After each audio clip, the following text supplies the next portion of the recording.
Je crois à la nécessité d'unir nos voix, à Paris, à Londres et partout ailleurs, pour reconnaître un État de Palestine et initier cette dynamique honte politique. ce qui se passe en Palestine. C'est une honte. Et c'est le déshonneur de la France de se coucher depuis autant de mois face à ce qui se passe. Du temps de Jacques Chirac, on se serait levé, on aurait dit non. On serait monté au créneau. On aurait pris des mesures d'embargo économique. On aurait eu le courage d'être la France. Aujourd'hui, il faut que la France redevienne la France. Je le dis aux auditeurs de Beurre FM, préparez-vous. 2027 ne sera pas une partie de plaisir. Mais il ne faudra pas se tromper. Il faudra surtout se mobiliser. Donc quand on me dit le président Macron va reconnaître l'État palestinien, mais qu'il n'y a pas d'embargo économique, mais qu'on continue d'accepter l'inacceptable, quasiment sur notre sol. Je ne sais pas si on imagine. Il y a un projet de loi aujourd'hui qui est porté par une députée, soutenue par Aurore Berger, ministre, qui veut criminaliser le terme de génocide lorsqu'on parle de ce qui se passe en Palestine. Mais on marche sur la tête. Il y a un truc qui ne va pas en France. Pourquoi ne pas cesser les relations économiques entre la France et Israël? Pourquoi continuer d'acheminer via des ports français, et on l'a vu au port de Marseille il y a quelques semaines, des containers avec des pièces détachées d'armement? Pourquoi l'Allemagne fournit 30% de l'armement israélien?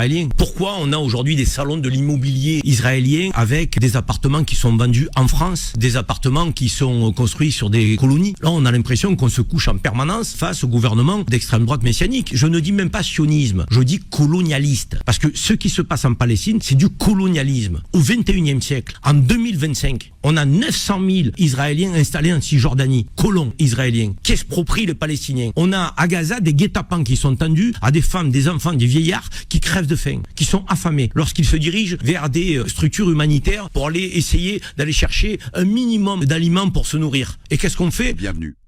On plonge aujourd'hui dans un sujet brûlant, la politique française face au conflit israélo-palestinien. Oui, bonjour. Un sujet où on entend des mots forts, hein. Honteuse, lâche, c'est ce que disent certains analystes. C'est vrai. Un vrai contraste avec l'image qu'on avait, par exemple à l'époque de Chirac, qui tenait tête. Tout à fait. Alors l'idée, c'est de comprendre un peu cette évolution. On va regarder l'histoire, bien sûr, mais aussi la question controversée des ventes d'armes. Et puis le débat sur l'antisionisme qui est très vif en France. Sans oublier l'annonce récente de Macron sur une possible reconnaissance de l'État palestinien. On essaye de décrypter tout ça. Exactement. Pour commencer, peut-être un petit tour en arrière s'impose, non? Oui, c'est indispensable. Cette fameuse posture historique de la France. Bah oui, sous De Gaulle, on parlait de la France comme puissance d'équilibre.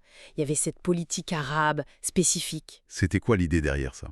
Se démarquer? En partie, oui. Avoir une voix propre, différente de l'alignement systématique sur Washington, et maintenir un dialogue, une influence dans le monde arabe. Et Chirac, justement, comment il incarnait ça?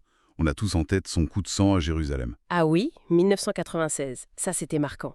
Il exigeait le respect pour lui, pour la France, et implicitement pour le droit. C'était un symbole fort. Très fort.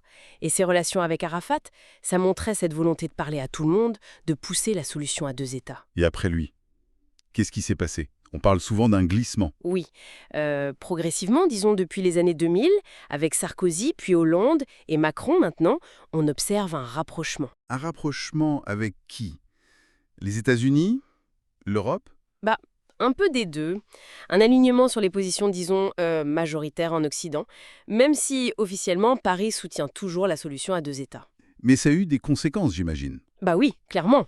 La confiance, notamment côté palestinien et dans le monde arabe, elle s'est érodée, forcément. Et est-ce que cette érosion, on la voit aussi sur des dossiers très concrets? Je pense aux ventes d'armes à Israël, ça a fait beaucoup parler. Ah oui, là on touche un point ultra sensible. La version officielle, celle du ministre Lecornu, c'est pas d'armes létales. C'est-à-dire? Seulement des composants pour des systèmes défensifs type dôme de fer, ou alors du matériel qui serait réexporté par Israël ailleurs. D'accord. Mais cette version, elle est pas mal contestée, si j'ai bien suivi. Oui, très contestée. Des ONG, des médias comme Disclose ou Mediapart affirment le contraire. Qu'est-ce qu'ils disent exactement? Ils disent avoir trouvé des preuves, des composants bien français, genre des pièces pour mitrailleuses, des systèmes de visée, sur des équipements utilisés à Gaza. Ah oui, quand même. Et puis, il y a cette hausse des exportations de biens à double usage, civils et militaires. Difficile de savoir où ça va vraiment. Du coup, on accuse la France de double discours. Exactement. Et ça, pour la crédibilité de la France comme médiateur potentiel, comme défenseur du droit, c'est compliqué, ça brouille l'image. D'autant plus compliqué que le débat s'invite aussi en France avec ce projet de loi assez explosif. Oui, le projet qui vise à considérer l'antisionisme comme de l'antisémitisme et donc à le punir par la loi. L'argument principal des défenseurs, c'est quoi? C'est de dire que l'antisionisme serait une nouvelle forme masquée de haine des Juifs. Une manière de critiquer Israël pour, en fait, viser les Juifs. Et de l'autre côté, ceux qui sont contre, Eux, ils crient à l'atteinte à la liberté d'expression. Ils disent « Attention, il faut pouvoir critiquer une politique, un projet politique comme le sionisme ou les actions du gouvernement israélien sans être taxé d'antisémites. c'est la crainte de l'amalgame, en fait. » C'est ça, la crainte que ça rende la politique israélienne quasiment intouchable, que toute critique devienne risquée. C'est vraiment un débat très très tendu. Et c'est dans ce climat que Macron fait son annonce sur la Palestine. Oui, l'annonce un peu surprise, enfin surtout sur le calendrier. Septembre 2025, à l'ONU, il dit que reconnaître l'État palestinien, ce n'est plus un tabou. Et même une condition nécessaire pour la paix. Voilà. Alors, évidemment, côté palestinien et dans beaucoup de pays du Sud, c'est bien accueilli. Mais j'imagine que côté israélien ou américain. Ah bah là, c'est la condamnation directe. On parle de récompense pour le terrorisme. Les réactions sont très tranchées. Quel pourrait être l'impact si la France franchissait vraiment le pas? C'est un membre permanent du Conseil de sécurité quand même. C'est ça l'enjeu. Ça pourrait avoir un effet d'entraînement, notamment en Europe, redonner peut-être un souffle à cette solution à deux États qui semble peu moribonde, non? Oui, c'est vrai qu'on n'en parle plus beaucoup. Mais la grosse question, c'est est-ce un vrai changement de cap?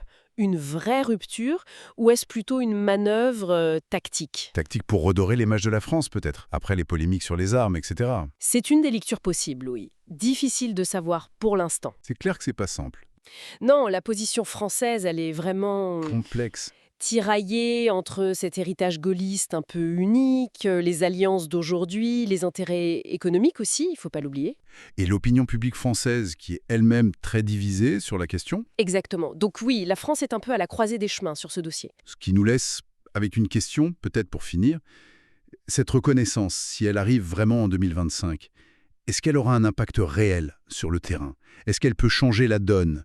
Ou est-ce que ça restera un geste surtout symbolique face à des réalités géopolitiques si dures? C'est toute la question. Un symbole fort, c'est certain, mais suffisant, ça c'est une autre histoire.